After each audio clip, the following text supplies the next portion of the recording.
je pense qu'on s'est trompé dans la définition du high ticket et qu'on a réellement oublié qu'est-ce qu'une offre high ticket en fait, tu vois. Et quand on pense high ticket, on va penser prix, tu vois. Genre, ok, je vends une offre high ticket, en gros, je vends une offre à tel prix, tu vois.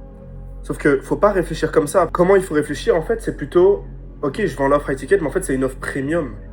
Et quand je dis premium, c'est ok, à quel point ton offre, genre, elle apporte un service premium à tes clients, tu vois. En fait, du coup, tu te concentres beaucoup plus, c'est la même logique de se concentrer sur l'input que les outputs, tu vois. Tu dis offre high ticket en te basant sur l'output. Ouais, mais elle est high ticket, d'accord, oui, évidemment, elle est chère, mais est-ce qu'elle vaut son prix, tu vois? Et même en termes de valeur perçue, est-ce que ça vaut réellement son prix, tu vois?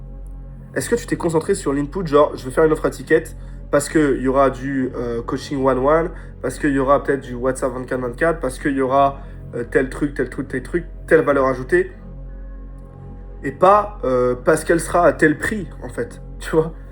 Et je pense que, enfin vraiment, si tu te concentres pour avoir une bonne offre sur les inputs et pas sur l'output, tu vois, pas te dire, ok, mon offre, elle vaut tant, mais plutôt, mon offre, il y a ça dedans, il y a ça dedans, il y a ça dedans, ça dedans.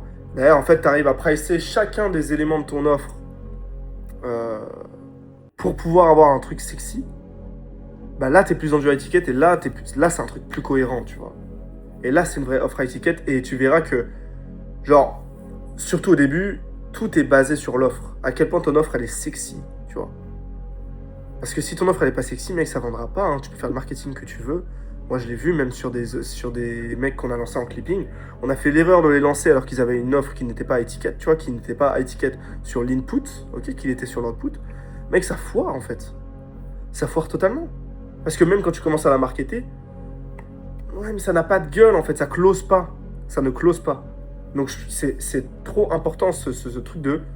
Ouais, d'accord, tu builds un truc à étiquette, et tu vas te concentrer sur l'input, et pas sur l'output, tu vois. Et tu vas voir qu'en travaillant sur une offre à étiquette, en te concentrant sur les inputs, tu vas être vachement plus précis même sur l'avatar, tu vois.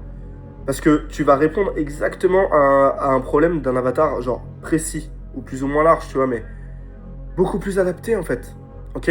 Peut-être qu'il y a des niches où les mecs ils s'en foutent d'avoir du 100% garantie remboursée, tu vois, je crois que plus personne ne fait ça, genre, t'as T'as plein de trucs, je sais pas, mise en place d'un setter. Peut-être qu'un mec, il s'en bat les couilles, en fait, de la mise en place d'un setter. Ou même comment tu vas marketer ton offre, ok. Tu vas mettre les bons bénéfices devant le bon prospect, en fait, tu vois. Parce que bah, tous les bénéfices sont cohérents, parce que tu t'es concentré sur l'input. Et comment bien se concentrer sur l'input? Faire une énorme recherche sur ton avatar client, tu vois. Et en fait, ça, je le dis parce que, avant même de créer du contenu, il faut que tu te concentres vraiment là-dessus, genre. Vraiment, genre, que tu étudies ton avatar à mort. Et même si tu as différents typologies d'avatar, d'accord, ça peut arriver. Typiquement, même pour un gestionnaire de patrimoine, c'est quelque chose qui est faisable. Ou même pour un mec qui vend juste du coaching. Tu as différentes typologies d'avatar. Et ils sont peut-être pas au même niveau de awareness, ils ont peut-être pas les mêmes problèmes en fonction du niveau. Et donc, tu vas pas pitcher la même offre, ok, en fonction de l'avatar. Et une fois que tu as une connaissance précise de ton avatar. En fait, tu te rends compte que l'avatar que tu voulais cibler en n'y connaissant rien, en fait, il y a 3 typologies d'avatars dedans, tu vois, avec différents niveaux de awareness. Et ben en fait, tu finis par avoir 3 offres, tu vois, qui sont tailored, tu vois, pour ça, genre, qui sont vraiment ultra précises pour ce prospect-là, pour cette niche-là, pour cet avatar-là, en fait. Et ce travail d'avatar, il est ultra important avant même que tu postes ton premier réel. Parce que une fois que tu sais clairement dans ton contenu qui tu cibles, et ben tout est beaucoup plus simple, tu vois. Et là, tu peux mettre les formats que tu veux, tu vois, format RAW, format ce que tu veux. À partir du moment où tu as ça, marketingment parlant, genre, moi j'ai appris le marketing avec le copywriting. Et tout le monde le sait, ceux qui savent, ceux qui ont par exemple bossé avec Tugan ou en tout cas qui ont appris le business avec Tugan au départ, 80% du marketing, du taf de marketing, c'est de la recherche, tu vois. Cherche profondément, genre, qui est ton avatar, quelles sont ses douleurs, ses frustrations, ses désirs, ses peurs. Et c'est comme ça que tu vas réussir à, après à avoir un marketing sur ton contenu organique ou même sur ton contenu en ads qui est ultra précis et qui va fonctionner en fait, tu vois. Parce que tu veux marketer, si tu marketes une offre qui est éclatée, qui n'a pas d'éléments différenciants, qui n'a pas de. Bref, qui est pas. Oh putain, encore un, tu vois, qui genre sort de ce truc-là, justement, ça va pas fonctionner. Ça va pas fonctionner. Donc, ouais, en fait, je voulais parler de cette définition du closing à étiquette pour vraiment que vous vous concentriez sur l'input. Et en se concentrant sur l'input, ça va vous faire bosser votre avatar.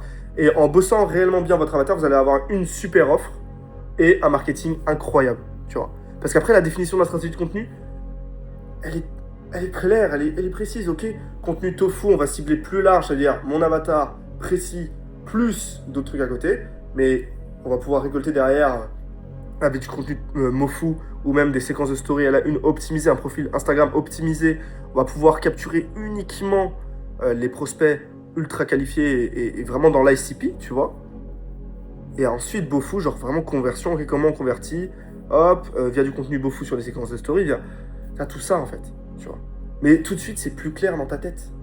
Parce que le fait que t'arrives pas, par exemple, à trouver d'idées de contenu, c'est peut-être à cause de ça, mec. Tu vois. C'est peut-être à cause du fait que réellement, tu sais pas qui tu cibles. T'as pas fait ce travail-là de 80% de recherche, en fait.